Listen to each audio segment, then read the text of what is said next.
Hi guys, breakfast natin ngayon guys. Yan, salad ulit guys at dalawang itlog. Yan po yung maitim na yan ay siyasid po. Yan, kamatis, lettuce, pipino. Tsaka yung tawag doon, sibuyas na green. Ayan, meron po yan. Ayan, apple. Medyo ko po siya ng lemon, asin at saka konting purple aswad. Ayan po ang ating breakfast ngayon guys. Diba? Let's eat na guys. Yum yummy. Sino kumakain ng ganitong pagkain? Mamimiss ko ito kapag ako'y nasa Pilipinas. Ayan, kasi hindi ko na ito magagawa pag nasa Pinas mga guys, kasi mga mahal dun yung mga pagkain na ganito. Kapag wala kang trabaho, ay patay tayo ngayon.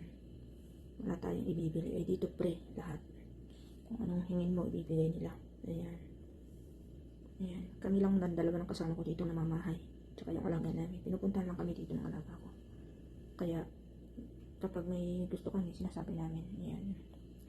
Let's eat na! Hi guys, ito yung pagkain natin. Ayan, ang ganda ko talaga sa camera pag may filter. Pasensya na kayo. Filter lang tayo gumaganda, bumabata. Ayan. Kain tayo guys. Yan, dalawang itlog at salad. Ito yung breakfast natin ngayon. Yan, let's eat na. I love you all guys. See you next video. God bless us. Mwah.